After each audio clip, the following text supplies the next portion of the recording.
देखिएगा सवाल नंबर 1 कहता है एक पेपर रोल की लंबाई 1 किलोमीटर है और इसका क्षेत्रफल 1/25 हेक्टेयर है, तो इसकी चौड़ाई कितनी है। पेपर रोल का लंबाई 1 नंबर सवाल है आपका। पेपर रोल का लंबाई कितना है 1 किलोमीटर। एरिया जो दिया हुआ कितना दिया हुआ 1/25 हेक्टेयर। चलिए देखिए गौर से 1 किलोमीटर को अगर हम मीटर में बदलना चाहें तो 1 किलोमीटर में कितना मीटर होता है 1000, तो 1000 से गुना करेंगे तो ये आपका मीटर में कन्वर्ट हो जाएगा, यानी ये कितना होगा 1000 मीटर। इसी तरह हेक्टेयर को अगर हम मीटर स्क्वायर में बदलना चाहें तो 10,000 से गुना करते हैं।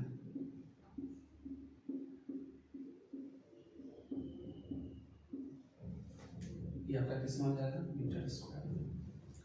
चलिए देखते हैं कितना में कट जाएगा 4 बार 400 बार। ठीक, अब बचपन में आप लोग को एक फार्मूला पढ़े होंगे, क्षेत्रफल बराबर होता है लंबाई गुना चौड़ाई। क्षेत्रफल कितना दिया हुआ 400 मीटर स्क्वायर।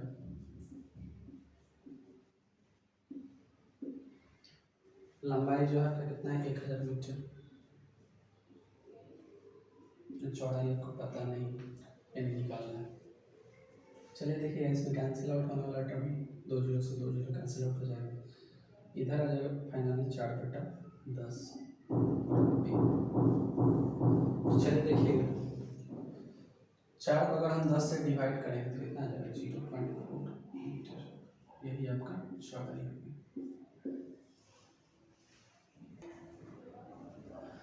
देखिएगा सवाल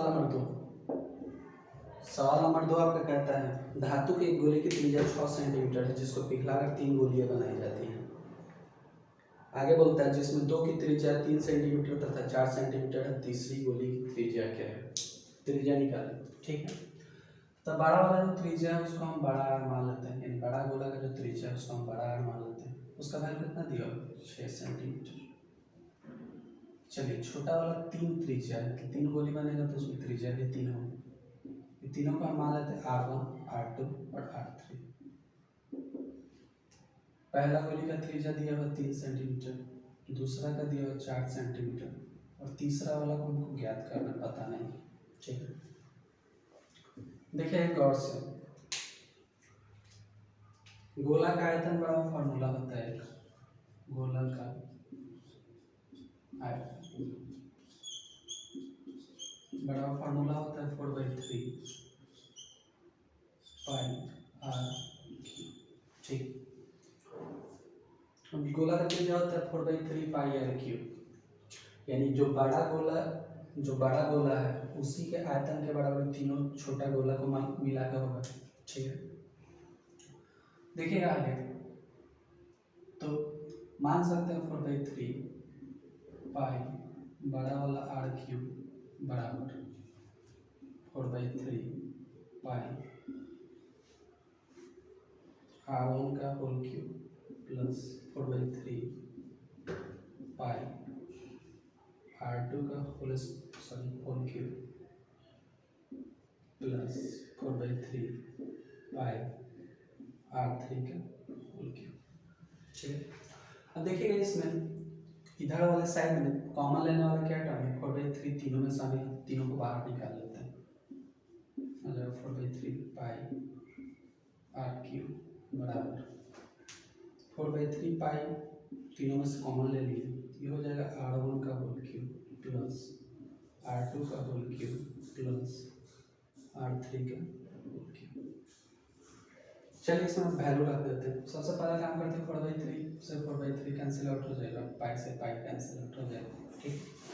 पहला आर क्यूब यानी बड़ा वाला आर क्यूब क्या होगा 6 का होल क्यूब बराबर R1 का होल क्यूब करेंगे, R1 मेरा क्या है 3 का होल क्यूब प्लस R2 क्या है 4 का होल क्यूब प्लस जो लास्ट वाला है वो हमको मालूम नहीं, R3 हमको मालूम नहीं, तो इसका होल क्यूब ऐसे ही छोड़ देता है, ठीक। चलिए कैलकुलेट करते हैं। 6 का क्यूब कीजिएगा 36 36 216 हो जाएगा, बराबर 3 का क्यूब हो जाता है 27, 4 का क्यूब की जगह हो जाएगा 64 प्लस 8 3 के होल क्यूब। कैलकुलेट करते हैं इसको, 216 बराबर 27 में 64 जोड़िएगा, 7 4 11, 6 2 8 9 91 प्लस का 8 क्यूब। इसको इधर ले जाकर घटाइएगा, 216 में से 91, 216 में से 91 घटा लीजिएगा बराबर 8 क्यूब। 216 में से 91 घटाइए, 6 में से गया 5, 11 में से 9 गया 2 और 1, यानी आर क्यूब का वैल्यू कितना आ गया 125। ठीक है, अब 125 को अगर हम क्यूब रूट से बाहर निकालेंगे, यानी आर का वैल्यू आ जाएगा, अगर इसको हम क्यूब रूट से बाहर निकाल दें 125, 125 जो क्यूब होता है किसका होता है 5 का, सिंपली 5 सेंटीमीटर। किस सवाल का उत्तर।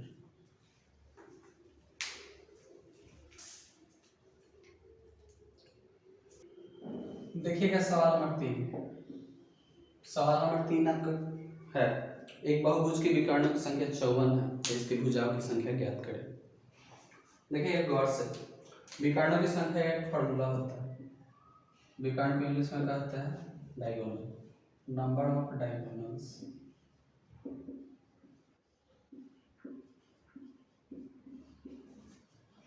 बराबर होता है n into n minus 3 by 2। According to your question आपके विकर्णों की संख्या कितना दी हुआ है 54, तो लिख देंगे नंबर ऑफ डायगोनल्स की जगह पे 54 बराबर n into n minus 3 by 2।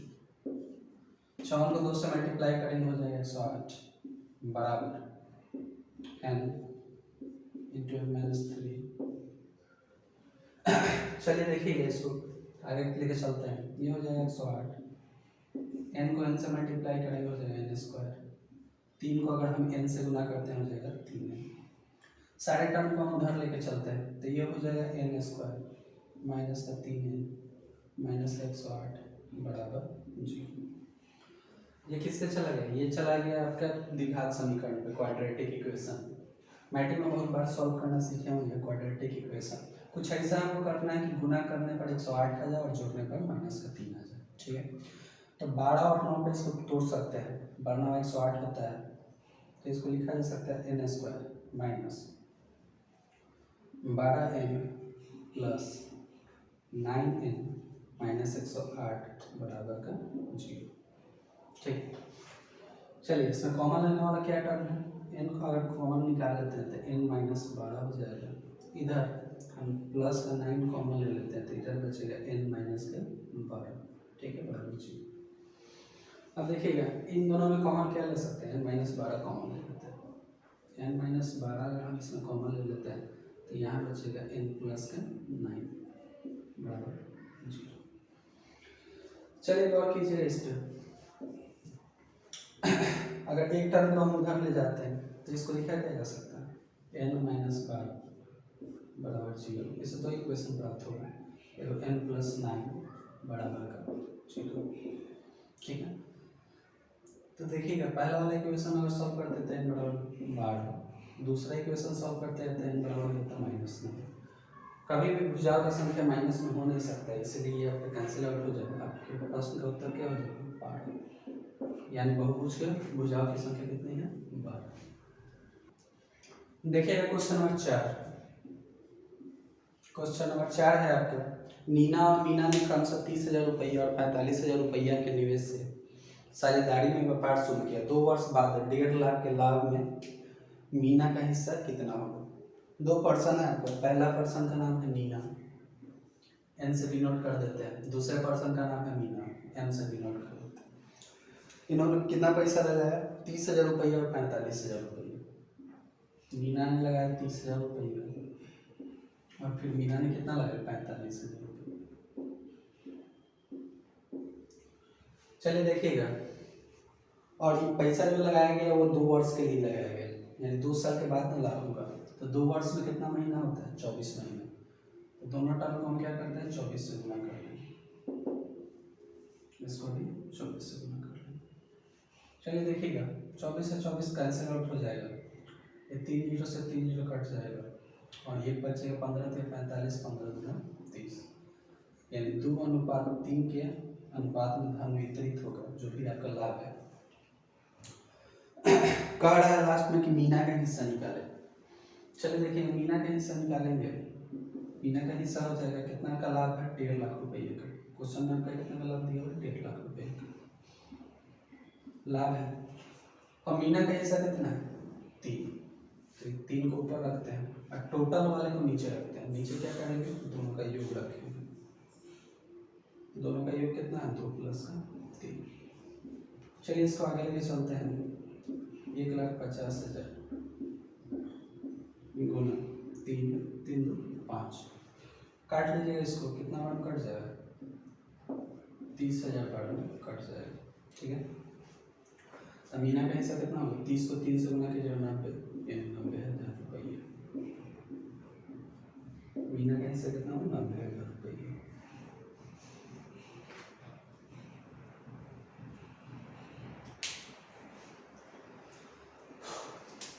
देखिएगा सवाल नंबर 5, सवाल नंबर 5 है आपका, 18 बच्चे काम को 12 दिन में समाप्त कर सकते हैं, इसी काम को 8 दिन में समाप्त करने के लिए कितने बच्चे लगाने होंगे। बहुत ही सिंपल प्रश्न है, मैंने फॉर्मूला बताया था पिछले वाले वीडियोज में कि टोटल वर्क बराबर होता है मैन और मैन, ठीक है। तो देखिए इसी फॉर्मूला पे लगाएंगे, कहा कि 18 बच्चा किसी काम को कितना दिन में करते हैं, 12 दिन में करते हैं। ठीक है, अब कह रहा है कि और कितना बच्चा लगाया जाए काम को 8 दिन में समाप्त कर दिया जाए। तो पहले बच्चा का संख्या क्या था, 18, अब जो लगा रहा है उसको हम x मान लेते हैं, तो काम कितना दिन में खत्म हो जाना चाहिए, 8 दिन। देखिएगा लोअर से 4 से काटेंगे, 4 दिया 12, 4 दूना 8, और कुछ कटेगा, हाँ 2 से 9, 12 18। इधर देखिएगा 9 को 3 से मल्टीप्लाई करेंगे कितना होगा, 27, इधर बचा 18 प्लस का x, या x बराबर हो जाएगा आपका 27 में से 18 घटा लीजिएगा, 27 में से 18 घटाइए कितना बचेगा, 9, यानी 9 बच्चा अगर हम और लगा दें तो काम हमारा कितना दिन में खत्म हो जाएगा, 8 दिन। देखिएगा सवाल नंबर 6, सवाल नंबर 6 आपका कहता है एक रेलगाड़ी की बिना रुके औसत चाल जो है वो कितने 90 किलोमीटर प्रति घंटा, बार बार रुकने के कारण इसकी औसत चाल 80 किलोमीटर प्रति घंटा हो जाती है, गाड़ी कितने मिनट प्रति घंटे रुकती है। ठीक है, तो इसका सिंपल सा फॉर्मूला पिछले वीडियोस में मैंने बताया था, सिंपल सा फॉर्मूला होता है रुकने का समय बराबर रुकने का समय बराबर फॉर्मूला होता है तेज गति माइनस धीमी गति बटा तेज गति गुना 60 मिनट प्रति घंटा।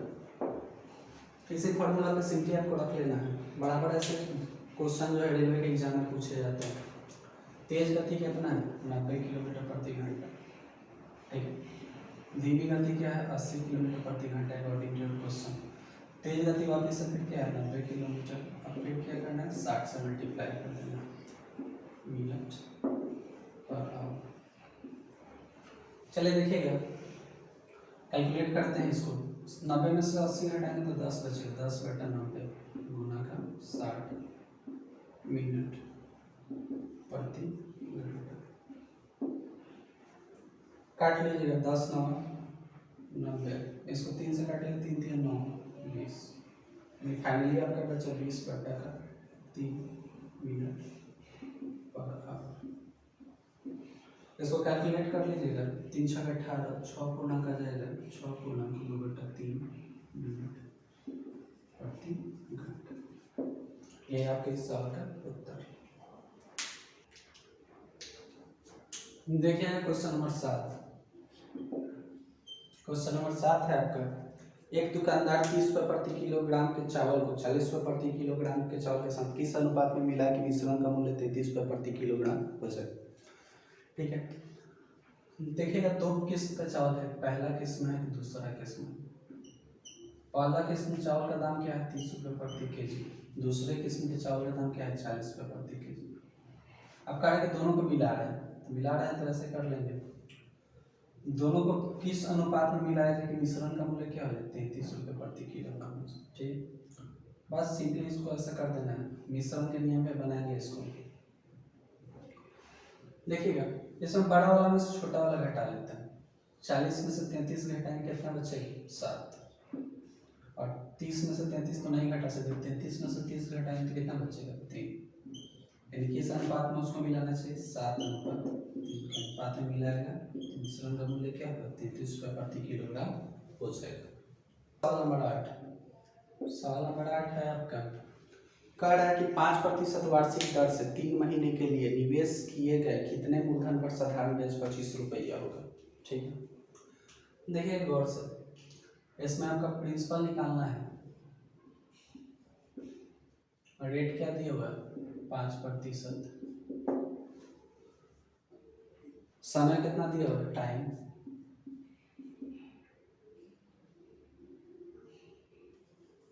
तीन महीने। देखिएगा गौर से, 3 महीना को अगर हम साल में कन्वर्ट करना चाहें, बदलना चाहें तो क्या करेंगे 12 से डिवाइड करें, क्योंकि एक साल में 12 महीना होता है। ठीक है, यानी कितना बार में कट जाएगा 1/4, साल में अगर इसको कन्वर्ट करेंगे तो 1/4 साल हो जाएगा। ठीक है, तो देखिएगा साधारण ब्याज भी आपका क्वेश्चन के अकॉर्डिंग दिया हुआ कितना 25 रुपये। साधारण ब्याज का फॉर्मूला होता है SI बराबर P गुना T गुना R बटा 100। देखिए साधारण ब्याज क्वेश्चन के अकॉर्डिंग क्या है 25 रुपये, P का वैल्यू हमको पता नहीं, P को P ही छोड़ देते हैं। समय क्या है 1/4 साल था, एक ऊपर लिखेंगे 4 नीचे लिखेंगे बाद में। रेट आपका क्या है 5%। देखिएगा इसका 4 साल का बचा हुआ था गुना 100 फॉर्मूला का। ठीक है, अब इसको कैंसिल आउट कर लेते हैं, काटिए कितना में कट जाएगा 5 से इसको अगर हम काटना चाहें तो 5/25 कट जाएगा, ये P बराबर फाइनली आपका क्या आ गया 5 गुना 4 गुना 100। P बराबर हो जाएगा 5 का 20 20 में 100 से गुना करेंगे तो 2000 रुपया।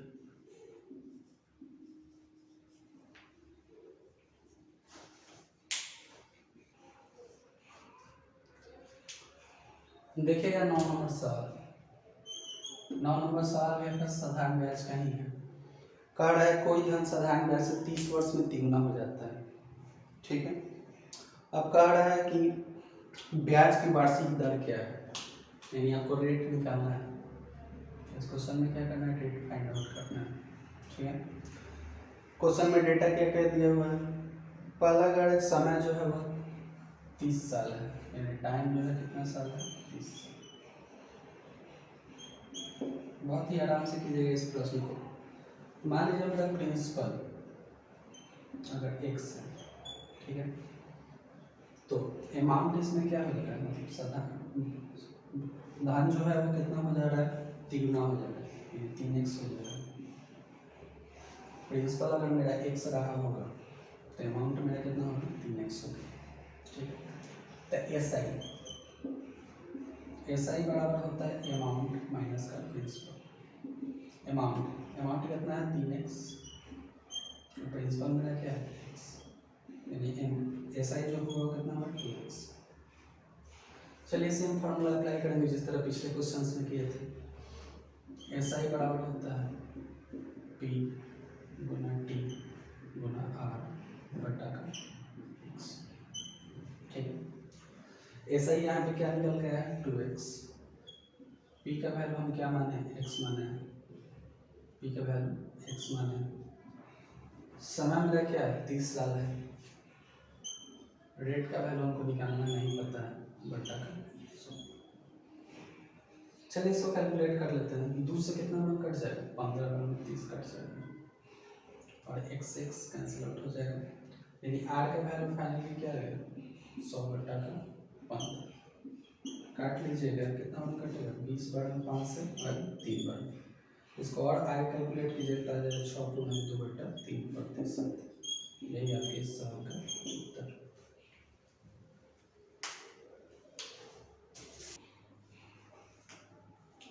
देखिएगा सवाल नंबर 10। सवाल नंबर 10 है आपका, एक त्रिभुज की भुजाएं क्रमशः 3, 4 तथा 5 सेंटीमीटर है, इसका क्षेत्रफल कितना है। ठीक, देखिए एक त्रिभुज है आपका, इसका भुजा दिया 3 सेंटीमीटर, 4 सेंटीमीटर, 5 सेंटीमीटर। अच्छा 3, 4, 5 देखते ही आपको लग रहा होगा कि ये ट्रिपलेट है। ठीक है, तो ट्रिपलेट है यानी त्रिभुज कौन सा होगा, समकोण त्रिभुज होगा। ठीक है, तो समकोण त्रिभुज का क्षेत्रफल वाला फॉर्मूला होता है 1/2 बेस इंटू हाइट। ठीक है, तो 1/2 फॉर्मूला लगाएंगे। बेस आपका क्वेश्चन के अकॉर्डिंग क्या है 4 और हाइट कितना है 3। बहुत ही सरल प्रश्न है, सिर्फ पहचानना था कि कौन सा त्रिभुज है। ऐसे हीरो का फॉर्मूला भी बना सकते थे, लेकिन जब पता चल गया कि समकोण त्रिभुज है तो इसको हम जनरल फॉर्मूला पे लिख के चल गए। 2 को 3 से मल्टीप्लाई कीजिए 6 सेंटीमीटर स्क्वायर। आपके इस प्रश्न का उत्तर।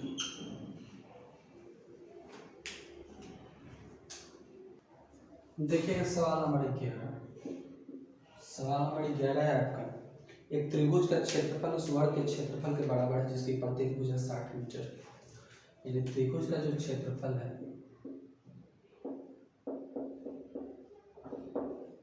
वह वर्ग के क्षेत्रफल के बराबर है।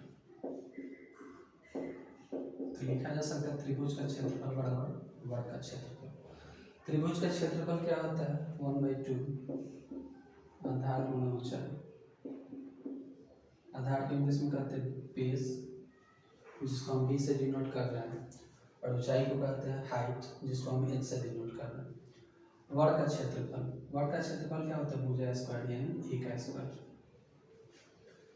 चलिए देखिए आगे कहता है यदि त्रिभुज की ऊंचाई 90 मीटर हो तो त्रिभुज के आधार की लंबाई कितनी है। बहुत ही सरल प्रश्न, इसको सिंपली रख लेना है। 1/2 को 1/2 लिखे फॉर्मूला का है। बेस हमको पता नहीं है, आधार पता नहीं है, ऊंचाई जो त्रिभुज का दिया है वो कितना दिया है 90 मीटर बराबर a स्क्वायर। वर्ग का भुजा कितना दिया हो 60 मीटर, तो a स्क्वायर कहने का तात्पर्य होगा 60 मीटर गुना 60 मीटर। चलिए इसको सिंपली कैलकुलेट कर लेते हैं, कुछ खास है नहीं इस प्रश्न में। 1/2 को 1/2 लिखेंगे, b का b 90 मीटर बराबर 60 का 60 से गुना करेंगे कितना हो जाएगा 3600 मीटर स्क्वायर। ठीक होगा 1/2 b 90 को ले जाकर भाग कर देंगे 3600 बटा 90 मीटर स्क्वायर। काटेगा इससे 0 से 0 9 चौका 36 40 बार में, यानी 1/2 b बराबर हो गया 40 मीटर स्क्वायर। अब इधर क्रॉस मल्टीप्लिकेशन कर लेंगे, b बराबर कितना हो 40 दूना 80 मीटर।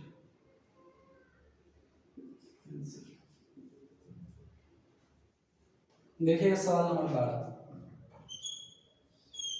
सवाल नंबर 12 है आपका, एक कमरा 12 मीटर लंबा, 9 मीटर चौड़ा और 8 मीटर ऊंचा है। इसमें अधिकतम किस लंबाई का बांस रखा जा सकता है। ठीक है, तो कमरा पहले बना लेते हैं, देख लेते हैं सिंपल से। सपोज दैट ये आपका रूम है, दिस इज योर रूम। अब इसमें लंबा से लंबा बांस रखना है। एक चीज गौर कीजिएगा, जब भी इसमें लंबा से लंबा बांस रखा जाएगा तो कॉर्नर से रखा जाएगा, लेकिन इस कॉर्नर से इस कॉर्नर पे बांस रखा जाएगा, तो इस कॉर्नर से इस कॉर्नर पे बांस रखा जाएगा। ठीक, तो जो बांस का लंबाई होगा वही आपके विकर्ण का लंबाई होगा। तो लिखेंगे बांस की लंबाई बराबर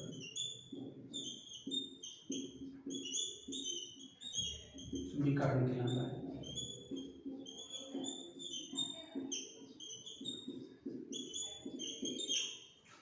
ठीक है, तो विकर्ण का लंबाई का फॉर्मूला होता है सिंपल सा, विकर्ण का लंबाई बराबर होता है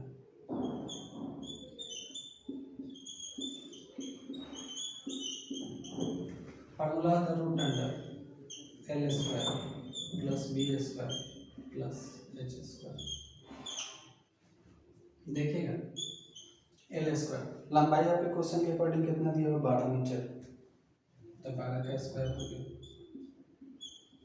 चौड़ाई कितना दिया हुआ 8 मीटर, सॉरी 9 मीटर, और ऊंचाई कितना दिया हुआ 8 मीटर। तीनों का स्क्वायर करके अंडर रूट कर लेते हैं। 12 का स्क्वायर कीजिएगा कितना होगा, 12 में 12 से गुना कीजिएगा 140, 9 में 9 से गुना कीजिएगा 81, 8 में 8 से गुना कीजिएगा 64। तीनों को सिंपली जोड़ लीजिएगा, 4 5 5 9, इधर हो जाएगा 814, 14 4 18 के 8 हाथ से 1 1 1 2 289।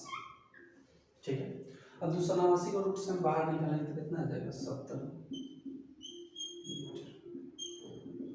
ये जो 17 मीटर हुआ, इतना ही मीटर का बांस इस कमरे में रखा जा सकता है, यही 1 साल का